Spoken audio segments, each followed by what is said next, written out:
I'm Ken Rockwell. Let's look at Canon's RF 200 to 800 millimeter ultra telephoto zoom.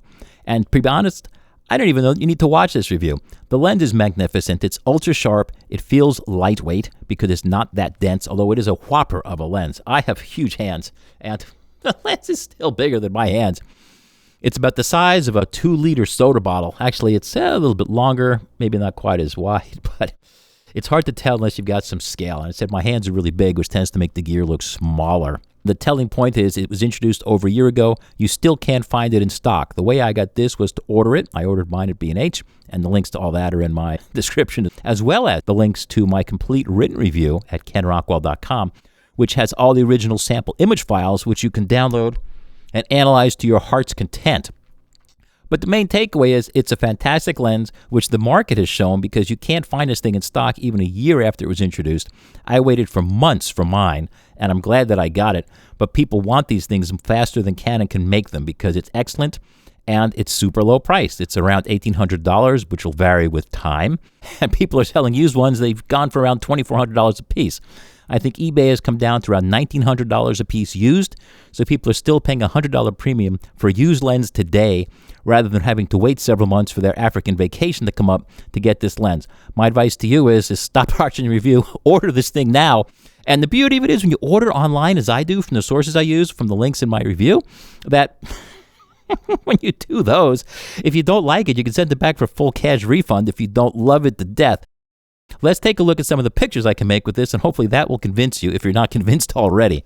I saw this when I was walking down to the beach. This is shot from several hundred feet away at 800 millimeters at f/14 at auto ISO 100 on my Canon EOS R5 Mark II. And I knew that if I shot this family from this far away, the sun would look huge. I mean, let's face it, on this day, the sun was like it usually is, just a tiny little dot, but this lens can magnify it so much, it makes it look very special.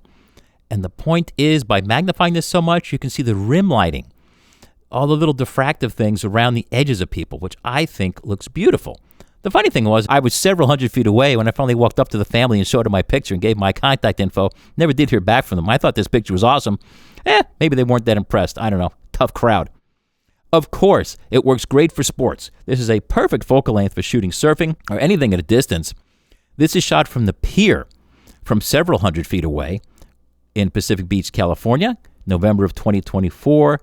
This is at 672 millimeters at f/9 at a thousandth of a second at auto ISO 320. Focus tracks great. It's just a wonderful, wonderful lens. It is a bit of a handful, but it's not difficult carrying it around for hours. Of course, we can snap birds. I'm not a bird photographer. You guys are a special breed. This is at 800 millimeters at f/10 at sunset at a 320th of a second at auto ISO 100 in Solana Beach, California. People don't believe me, but when you own this lens, you'll see what I'm saying is you can shoot this handheld. All of the shots that I've shown you are shot handheld. We don't need no stinking tripod. It's no longer 1968. This lens is stabilized. It has excellent stabilization.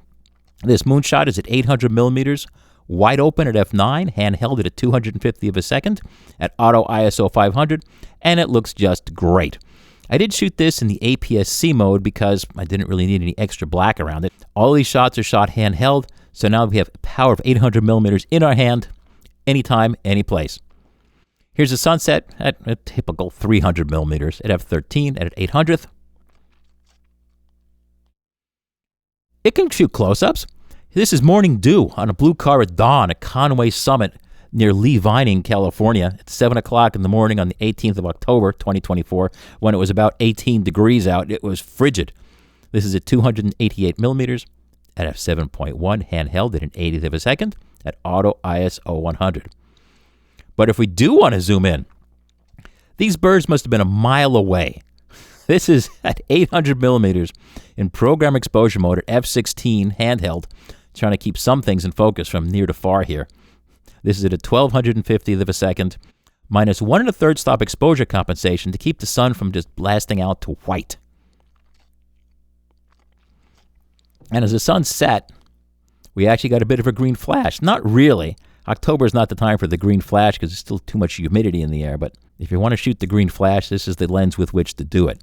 And just as a side note, you want to underexpose from what you think you should use because the flash is very bright And although our eyes can resolve all that, and you'll see a brilliant green flash just as the sun disappears under the sea, the camera won't, and it'll wash out to white, and you'll see the green flash, or your friends will see the green flash, and through your viewfinder, you'll be like, it wasn't much there, and you won't get much in your picture. So you have to set it to underexpose. I use manual exposure for that. Here's a more typical shot.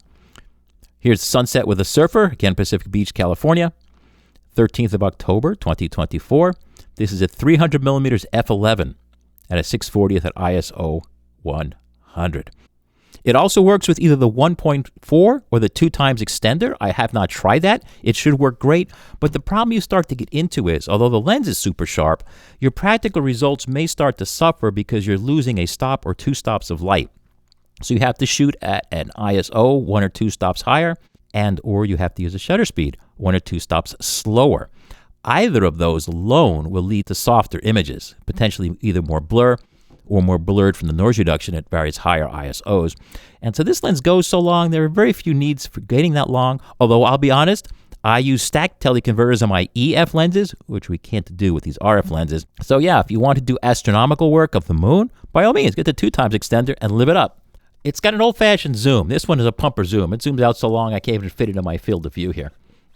This is a little clumsy, but then again, there's a lot moving around. It's not an internal zoom, but there is no other internal zoom. I don't know of any modern-day lens that goes out to 800 millimeters. In the olden days, Nikon made some nutty things like 1200 to 1700 millimeter zoom lenses, which are like, I don't know, $100,000. This control here controls how firm is the zoom. If you set it to tight, it's a little bit like a zoom lock. It'll keep it from drifting. If you set it to what they call smooth, notice how it moves around here. Set it to smooth, it's a lot freer. There are 2 focus lock buttons, and we can program these in our camera to do other things potentially.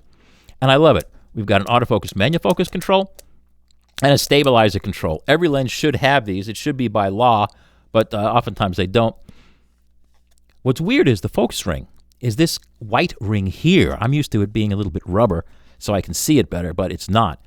And the middle position that says control, that means that you can program in the camera if you'd rather, instead of having a manual focus ring, have this an aperture control or ISO control, or that'll vary by camera. You can set that in the middle. There are no clicks, and so to be honest, any of those other things that I could set in camera like exposure compensation, it's just weird because you're setting something that goes in steps with a control that doesn't have steps. So that freaks me out. But the good news is you have the option, and different people want different things. It claims to be gasketed for being dust and drip proof. Notice there's no red L ring. Honestly, today, there's really not a difference between L and non-L lenses. It's just a difference in price. It's mostly for marketing.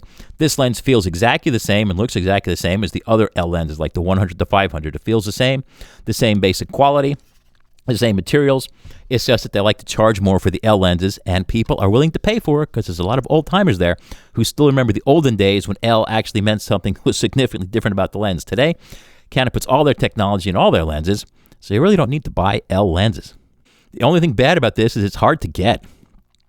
What's not included is there is a case, an LZ1438 case is not included, which is too bad because this thing is so huge it doesn't fit in my usual cases.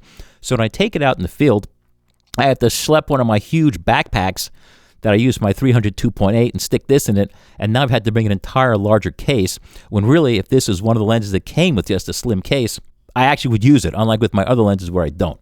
It's also too big to fit inside a sock. So it's weird because when I take this thing out in the field, I do want to protect it, so I do have to get a bigger case. So honestly, I will probably wind up springing for the LZ1438.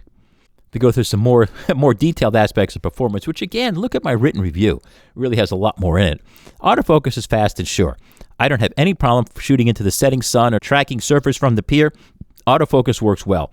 Of course, like anything, if you're shooting subjects that don't have much contrast, or if it's very dark, if a lens is going to give your camera problems, this one will. Not because it's bad, just because any lens that's very long requires much more motion and much more shift to focus from near to far than an ultra-wide does. So the longer the lens, the whole system just becomes, by the laws of physics, not because of the lens itself, just becomes much more difficult. Manual focus is, of course, entirely electronic, and depending on how you set your camera, it may or may not have instant override, and I cover that in the written review. For focus breathing, which is of importance to cinematographers, the image from this lens gets slightly smaller as focused more closely. However, it's such a slight change, and the image becomes so wildly out of focus as it goes in and out of focus, I don't think anyone would ever notice focus breathing except inside a laboratory as I tested it. So if you want to use this for cinematography, live it up. The focus distance is recorded in the EXIF data, which I read in Photoshop's lens correction filter. Bokeh is very neutral, which is good. Blur circles stay as plain circles without calling attention to backgrounds. And of course, with the lens this long, backgrounds are always way out of focus. That's just a thing with long lenses. Here's some samples. This is at 200 millimeters, wide open at f6.3. Here's at 400 millimeters, wide open at f7.1. And at 800 millimeters, wide open at f9. This lens has no visible distortion or measurable distortion. There's no distortion at all with distortion correction on, which is excellent. If for some reason you turn off the automatic distortion correction, or potentially, I only shoot real pictures, which are JPEG files. I do not shoot RAW. I don't know why some people believe the old wives' tale about RAW having more dynamic range or something. It doesn't. It's just a mathematical way to store things.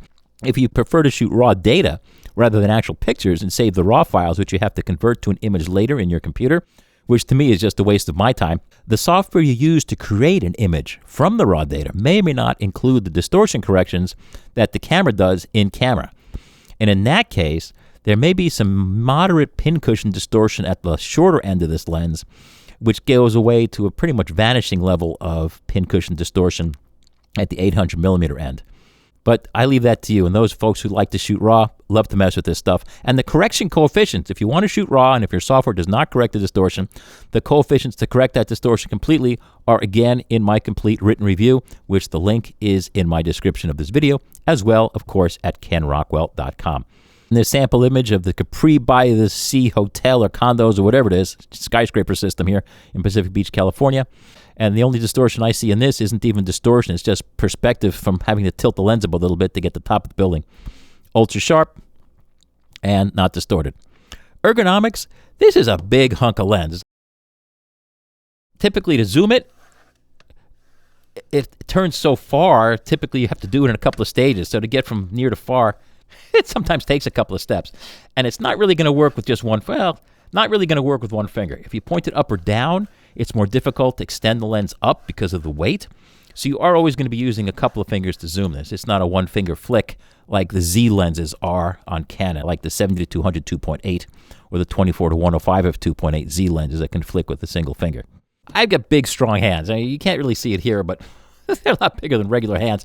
And I can shoot with one hand. I don't recommend this because I'm worried I'm going to break the camera, but this lens on a camera, on my R5 Mark II, I can hold it by the grip and hold this whole assembly with one hand. I don't recommend that because, as I said, it's also questionable whether or not I can point it well and precisely, and plus I don't have a hand to zoom it, so that's kind of silly. But just running around, I can hold this thing and point it with one hand. Macro is a little odd. It doesn't focus that close in feet or meters, but it zooms in so far with such a long focal length, it looks awfully close. It turns out that it focuses much closer at 200 millimeters. So if you want to get a macro shot, use the 200 millimeter end and you can get a little closer. This is shot at 200 millimeters, wide open at f6.3 at an 800th of a second at ISO 100 on my R5 Mark II. And it looks really, really good. It's super sharp. If I shoot the same thing at 800 millimeters at its closest focus distance, which is significantly further away, but not that much smaller on the image here, this is wide open at f9 at a 400th, and you'll see it also looks good. But the key takeaway that I hope you gather from this review is, if you're trying to shoot something up close, just zoom out to 200 millimeters and get close enough, because even at 200 millimeters, you're still pretty far away from your subject, so there is no problem with lighting being blocked or anything like that. Mechanical, it's a very precisely made and well-made lens. It feels just like an L lens today. I wish it had a metal filter thread rather than plastic. Everything on the outside is plastic except for the tripod collar. The tripod collar is solid alloy. These knobs feel like they're alloy, I think. The tripod collar does not come off. This is permanently attached unless I miss something. It does have strap lugs here. The lens comes with a strap, even though it comes with no case. So it balances better if you're carrying this all day long. Use the strap around the lens instead of the strap around the camera, which also takes the force off the mount. I could not figure out how to get this to come off, which is okay. This also works great as a handle. I hold the whole rig, grab it by this handle as I'm running around, and I'm good to go. It's got quarter 20 and 3/8 inch 16 threads per inch sockets here for any kind of tripod you might like. It is made in Taiwan. Spherochromatism is very well controlled. I can't see any. It's not that fast a lens, so that's what we get. Image stabilization on my stabilized R5 Mark II is superb. I get 3, 4, almost 5 stops of improvement depending on the focal length, which, of course, everyone is different, but I get perfect tripod equivalent sharpness handheld half the time at a 15th of a second to 200 millimeters, almost all of the time at a 30th of a second at 400 millimeters, and almost all the time at 125th of a second at 800 millimeters. And at 800 millimeters, still about 1 out of every 5 shots, even at a 15th of a second, are perfectly tripod equivalent sharp. So if I need to shoot at a 15th handheld, I simply fire off a burst of photos in the continuous advance mode and simply pick the one that's sharp. So that is superb, and that is a huge thing about this lens that lets us shoot it handheld in any condition, so we no longer have to schlep our tripods around. And I don't know about you, but I hate grabbing a tripod. I haven't used tripods for decades, and now with this lens, handheld 800 millimeters, it's easy. So much different than when I was a kid and I'd shoot my 700 millimeter Tasco telescope with Kodachrome 25 with the camera on a telescope eyepiece adapter, and I'd be on a tripod and have to shoot it like, I don't know, half a second in daylight. And of course the thing would move and I could never get a shot. Just to be able to walk down the street and photograph the moon, it's wonderful. Sunstars are pretty good, but again, like most lenses, really only at the smallest apertures. And that's it. Canon is unique at making the world's longest zoom modern day for their cameras. It works excellently. The stabilization and sharpness are superb, as I've been saying all through here. You've seen the sample images. Again, if you find this helpful, what really keeps me on the air is when you use my links to get your stuff. That's what supports me. That is the biggest thing. I care less if you subscribe. Well, subscribe if you want, but honestly, when you get your gear, if you use the links from my website or in the descriptions of these, that's what keeps the light on here at kenrockwell.com and kenrockwell.tv. So I hope you found this helpful. Thanks again for watching, and we'll catch you soon.